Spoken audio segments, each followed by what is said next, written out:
কল্পনা করুন আপনি ক্যালিফোর্নিয়ার সমুদ্র সৈকতে বসে আছেন। হঠাৎ আপনার মাথার উপর দিয়ে উড়ে গেল অচেনা কোনো ড্রোন, আর কয়েক সেকেন্ডের মধ্যেই ধ্বংস হয়ে গেল আমেরিকার কোনো গুরুত্বপূর্ণ স্থাপনা। না, এটা কোনো হলিউড সিনেমার স্ক্রিপ্ট নয়। আজ 13ই মার্চ 2026, আর এই মুহূর্তে আমেরিকার অভ্যন্তরীণ গোয়েন্দা সংস্থা FBI এর রাতের ঘুম হারাম হয়ে গেছে। কারণ হাজার হাজার কিলোমিটার দূরের মধ্যপ্রাচ্য থেকে যুদ্ধের আগুন এবার সরাসরি আমেরিকার চৌকাঠে আছড়ে পড়ার ওয়ার্নিং জারি হয়েছে। সুপার পাওয়ার আমেরিকা, যারা এতদিন হাজার মাইল দূর থেকে অন্য দেশে ধ্বংসযজ্ঞ চালিয়েছে, আজ তারা নিজেদের ঘরের ভিতরে হামলার ভয়ে কাঁপছে। কিন্তু কেন, কিভাবে?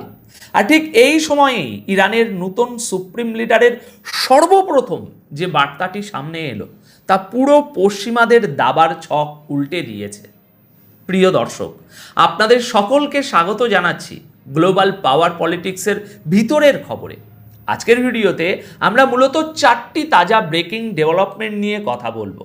আজকের প্রথম খবর, ইরানের নতুন সুপ্রিম লিডার মোস্তাফা খামেনির প্রথম অফিসিয়াল ফরমান, যা ডোনাল্ড ট্রাম্প আর নেতানিয়াহুর রক্তচাপ বাড়িয়ে দিয়েছে। দ্বিতীয় খবর, আমেরিকার ভিতরে ইরানি হামলার অ্যালার্ট। তৃতীয় খবর, হরমুজ প্রণালীতে রক্তের হোলি খেলা, কেন 150টি তেলের ট্যাঙ্কার সাগরে আটকে আছে। এবং চতুর্থ খবর, জাতিসংঘের নিরাপত্তা পরিষদে পশ্চিমা ভণ্ডামির চরম রূপ এবং রাশিয়া চীনের মাস্টার স্ট্রোক ওই জাতিসংঘেই। দর্শক, এক মুহূর্তের জন্যও চোখ সরাবেন না, কারণ আজকের প্রতিটা পয়েন্ট আপনাকে নতুন করে ভাবতে বাধ্য করবে। আজ 13ই মার্চ শুক্রবার সকাল 9টায় এই খবর পড়ছি। চলুন একদম গভীরে প্রবেশ করি। দেখুন, গতকাল 12ই মার্চের সন্ধ্যা পুরো বিশ্ব রুদ্ধশ্বাসে অপেক্ষা করছিল তেহরানের দিকে তাকিয়ে। ইরানের নতুন supreme leader Ayatollah Syed Mostafa খামেনির প্রথম অফিসিয়াল বার্তা পড়ে শোনানো হলো। এই একটি মাত্র বার্তা ইন্টারন্যাশনাল মিডিয়া এবং পশ্চিমা মোড়লদের সদর দপ্তরে রীতিমতো ভূমিকম্প তৈরি করেছে। কি বলেছেন তিনি অত্যন্ত কড়া ভাষায় বলেছেন, ইরান তার শহীদদের রক্তের বদলা নিতে বিন্দুমাত্র পিছপা হবে না। যে কোনো সীমা অতিক্রম করতে আমরা প্রস্তুত। তিনি আরও বলেছেন, শহীদ আয়াতুল্লাহ আলী খামেনির হাত মৃত্যুর পরও একটি শক্ত মুষ্টির মতো বন্ধ ছিল, আর সেটাই হলো ইরানের আসল শক্তির প্রতীক। তিনি সরাসরি নির্দেশ দিয়েছেন, হরমুজ প্রণালী বন্ধ রাখো। শুধু তাই নয়, তিনি ইরানের সেনাবাহিনী এবং সাধারণ জনগণকে একজোট হয়ে শত্রুর মোকাবিলা করার ডাক দিয়েছেন। এখন এখানে পশ্চিমা মিডিয়ার খেলাটা একটু খেয়াল করুন। ইসরায়েলি মিডিয়া এই খবরটাকে কিভাবে ম্যানিপুলেট করার চেষ্টা করছে।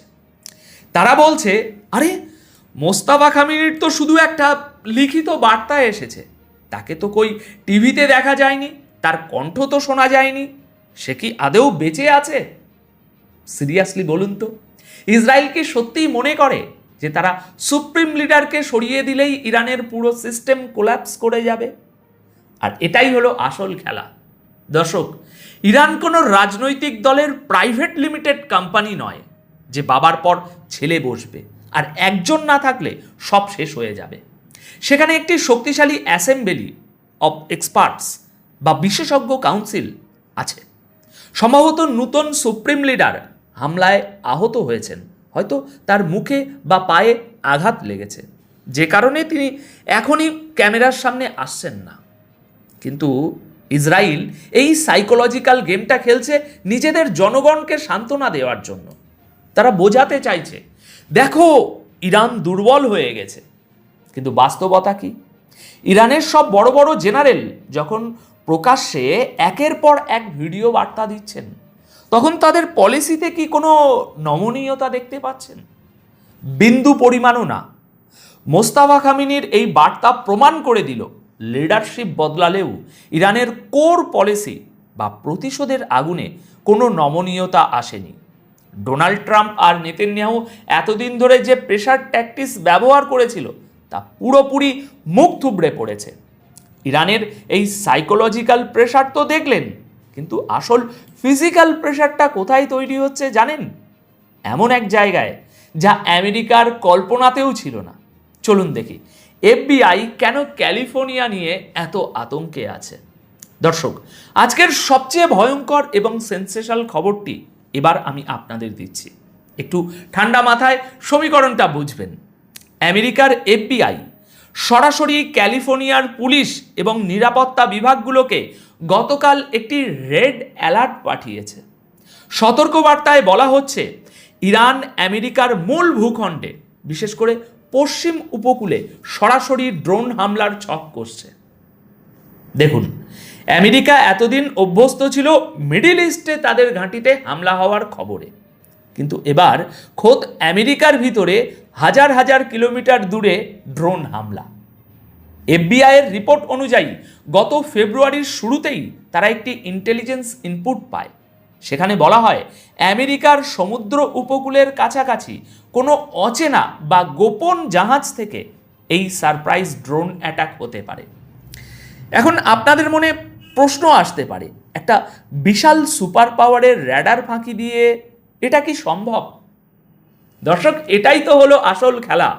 আধুনিক যুদ্ধ বা অ্যাসিমেট্রিক ওয়ারফেয়ারের নিয়মই এটা। ইরান কোনো বিশাল যুদ্ধ জাহাজ নিয়ে আমেরিকার দিকে যাবে না। তারা ব্যবহার করতে পারে সাধারণ কার্গোশিপ বা কমার্শিয়াল জাহাজ। সাগরের বুকে হাজার হাজার মালবাহী জাহাজ ঘোরে। এর মধ্যে কোন জাহাজের কন্টেনারের ভিতরে কামিকাজে ড্রোন লুকিয়ে রাখা আছে সেটা ট্র্যাক করা আমেরিকার কোস্টগার্ডের জন্য একটা দুঃস্বপ্ন। আর ক্যালিফোর্নিয়া সমুদ্রের একদম তীর ঘেঁষে অবস্থিত, সুতরাং আন্তর্জাতিক জলসীমা থেকে একটা সুসাইড ড্রোন লঞ্চ করা খুব একটা কঠিন কাজ নয়। তবে এখানে আমার একটা নিজস্ব বিশ্লেষণ আছে।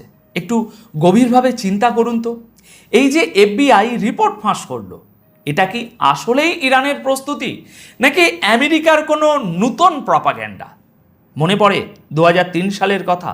ইরাকে নাকি ওয়েপন্স অফ মাস ডিস্ট্রাকশন আছে। এই মিথ্যে অজুহাত দিয়ে তারা পুরো ইরাক ধ্বংস করে দিয়েছিল। আজ যখন ট্রাম্প প্রশাসন ইরানের উপর সর্বাত্মক হামলা চালাচ্ছে, তখন কি তারা নিজেদের দেশের জনগণকে বোকা বানানোর জন্য এই ভয় দেখাচ্ছে না? তারা হয়তো বোঝাতে চাইছে, দেখো ইরান আমাদের ক্যালিফোর্নিয়া ধ্বংস করতে আসছে, তাই আত্মরক্ষার্থে আমাদের আগেই তেহরানে বোমা ফেলা উচিত। পশ্চিমাদের এই ভণ্ডামি তো ইতিহাস জুড়ে প্রমাণিত। তবে মুদ্রার উল্টো পিঠও আছে দর্শক। যদি সত্যি ইরান এমন সক্ষমতা অর্জন করে থাকে এবং যদি সত্যি আমেরিকার বুকে একটা ড্রোনও আঁচড় কাটতে পারে, তবে সেটা হবে আমেরিকার অহংকারের কফিনে শেষ পেরেক। বিশ্বজুড়ে তাদের যে অজেয় ইমেজ আছে, সেই বেলুনটা এক সেকেন্ডে ফুটো হয়ে যাবে। আমেরিকা তো নিজেদের ক্যালিফোর্নিয়া বাঁচাতে ব্যস্ত, কিন্তু গ্লোবাল ইকোনমির হৃৎপিণ্ড যেখানে ধুকপুক করে, সেই মধ্যপ্রাচ্যের সমুদ্র সীমায় কি ভয়ঙ্কর ঘটনা ঘটছে শুনবেন। চলুন হরমুজ প্রণালীর দিকে নজর দিই, যেখানে আমেরিকার পেট্রোডলারের অহংকার ডুবতে বসেছে। দর্শক, যুদ্ধ শুধু আকাশ আর মাটিতে হয় না, আসল যুদ্ধ হয় অর্থনীতিতে। আর সেই অর্থনীতির টুটি চেপে ধরেছে ইরানের রেভলিউশনারি গার্ডস IRGC। আমেরিকান ইন্টেলিজেন্সের সর্বশেষ অ্যাসেসমেন্ট বলছে হরমুজ প্রণালীতে তেলের ট্যাঙ্কারগুলোর উপর এখন আর শুধু মাইন বা বারুদি সুড়ঙ্গের বিপদ নেই, ইরান এখন সরাসরি স্ট্রাইক করছে। দেখুন, মাইন বিছিয়ে রাখাটা হলো একটা প্যাসিভ কৌশল। জাহাজ কখন মাইনের উপর দিয়ে যাবে তারপর ফাটবে। কিন্তু ইরান এখন আর সেটার জন্য অপেক্ষা করছে না। তারা সরাসরি প্রিসিশন গাইডেড ড্রোন এবং মিসাইল দিয়ে জাহাজের উপর আঘাত আনছে। পরিসংখ্যানটা শুনলে শিউরে উঠবেন। গত 10 দিনে অন্তত 10টি বিশাল তেলের ট্যাঙ্কারকে টার্গেট করা হয়েছে, আর গত 24 ঘন্টায় 6টি জাহাজকে নিশানা করা হয়েছে। আর এর ফল কি হয়েছে জানেন? হরমুজ প্রণালী, যেখান দিয়ে পুরো বিশ্বের জ্বালানির 20 থেকে 30% সাপ্লাই হয়, তা কার্যত পুরোপুরি বন্ধ হয়ে গিয়েছে। এই মুহূর্তে 150টিরও বেশি বিশাল আকার অয়েল ট্যাঙ্কার পারস্য উপসাগরের বাইরে ভয়ে অপেক্ষা করছে। কেউ ভেতরে ঢোকার সাহস পাচ্ছে না। সিরিয়াসলি বলুন তো, আমেরিকা যে সারাদিন নিজেদের নেভি আর এয়ারক্রাফট ক্যারিয়ারের বড়াই করে, তারা কোথায় এখন?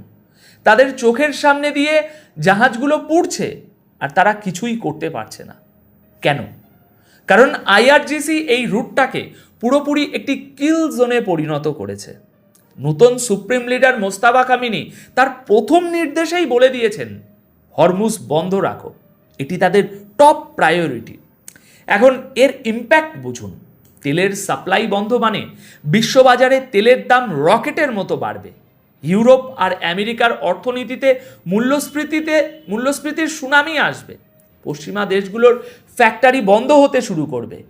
ইরান এখানে কোনো দেশ দখল করতে নামেনি, তারা পশ্চিমা ইকোনমির সাপ্লাই চেন কেটে দিয়ে তাদেরকে অর্থনৈতিকভাবে পঙ্গু করে দেওয়ার ছক কষেছে।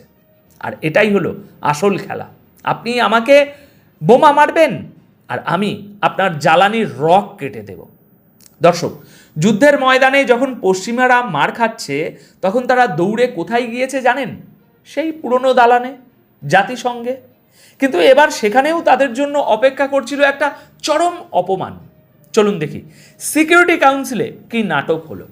দর্শক, যখনই আমেরিকা আর ইসরায়েল মাঠে সুবিধা করতে পারে না, তারা তখনই আন্তর্জাতিক আইনের দোহাই দিয়ে জাতিসংঘে দৌড়ায়। গত বুধবার 11ই মার্চ জাতিসংঘের নিরাপত্তা পরিষদে ঠিক এমনটাই ঘটল। বাহরাইনকে সামনে রেখে একটি ড্রাফট রেজুলেশন বা প্রস্তাবনা পেশ করা হলো। প্রস্তাবে কি বলা হলো? জর্ডান এবং উপসাগরীয় অঞ্চলে আমেরিকান ঘাঁটিতে ইরান যে হামলা চালাচ্ছে তার তীব্র নিন্দা জানাতে হবে এবং তেহরানকে অবিলম্বে এই হামলা বন্ধ করতে হবে। ভোটাভুটিতে নিরাপত্তা পরিষদের 15 জন সদস্যের মধ্যে 13 জনই এই প্রস্তাবের পক্ষে ভোট দিল। কিন্তু আসল টুইস্ট তো এখানে নয়। আসল টুইস্ট হলো রাশিয়া এবং চীন এই ভোট থেকে নিজেদের দূরে সরিয়ে রাখলো এবং এই প্রস্তাবের তীব্র বিরোধিতা করলো। কিন্তু কেন? দেখুন, পশ্চিমা ভণ্ডামিটা কোন লেভেলে গেছে একটু দেখুন।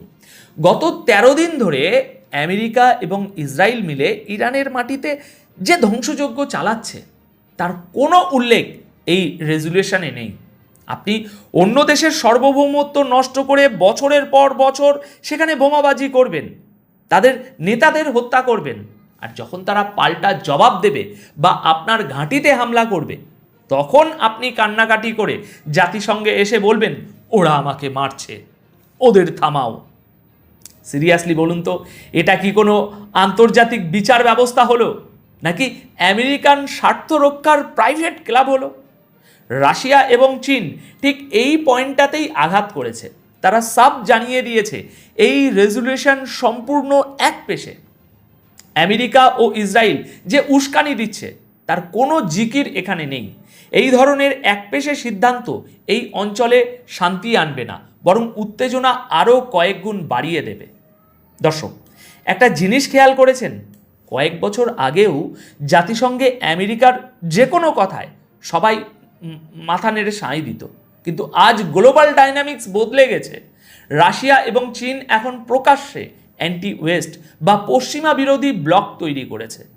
ইউক্রেন যুদ্ধে আমেরিকা যেমন রাশিয়াকে আটকাতে ব্যর্থ হয়েছে, ঠিক তেমনই মধ্যপ্রাচ্যের এই যুদ্ধেও তারা ইরানকে একা করতে পারছে না, কারণ পিছনের বড় শক্তিগুলো এখন এক ছাতার নিচে চলে এসেছে। দর্শক, আজকের এই পুরো আলোচনা থেকে আমরা কি বুঝলাম?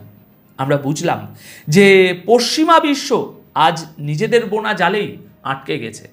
একদিকে ইরানের নতুন নেতৃত্ব প্রমাণ করে দিয়েছে যে তাদের সংকল্প অটল, টলেনি। উল্টো তাদের যে আঘাত করার যে পরিধি সেটা আরও বেড়ে গেছে। হরমুজ প্রণালীতে পশ্চিমা অর্থনীতিকে শ্বাসরোধ করা হচ্ছে। অন্যদিকে আমেরিকার মতো সুপার পাওয়ারকে নিজেদের ক্যালিফোর্নিয়া নিরাপত্তা নিয়ে চিন্তায় দিন কাটাতে হচ্ছে। আর কূটনৈতিক টেবিলে রাশিয়া ও চীন আমেরিকার ভণ্ডামির মুখোশ টেনে ছিঁড়ে ফেলছে। বিশ্ব ব্যবস্থার এই যে পট পরিবর্তন, এটা একদিনে হয়নি। যুগের পর যুগ ধরে চালানো পশ্চিমা আগ্রাসন আর দ্বিচারিতার চূড়ান্ত লক্ষণ আজ আমরা দেখতে পাচ্ছি। সুপার পাওয়ারের পতন এভাবেই হয়। প্রথমে তাদের অর্থনীতিতে আঘাত লাগে, তারপর তাদের মিত্ররা মুখ ফিরিয়ে নেয়, আর শেষে ঘরের ভিতরে ভয়ের রাজত্ব কায়েম হয়। আজকের ভিডিও শেষ করার আগে আপনাদের কাছে আমার একটি প্রশ্ন, আপনাদের কি মনে হয় এফবিআইয়ের এই যে ক্যালিফোর্নিয়া হামলার অ্যালার্ট, এটা কি সত্যি ইরানের কোনো সিক্রেট মাস্টার প্ল্যান, নাকি আমেরিকারই নতুন কোনো হামলার অজুহাত তৈরি করার জন্য আমেরিকাই এই মিথ্যে নাটকটা সাজিয়েছে? নিচে কমেন্ট করে আপনাদের মতামত অবশ্যই জানাবেন। দেখা হবে পরবর্তী ভিডিওতে নতুন কোনো ভূ রাজনৈতিক বিশ্লেষণ নিয়ে। ততক্ষণ পর্যন্ত ভালো থাকুন, সুস্থ থাকুন। ধন্যবাদ আপনাদের সকলকে।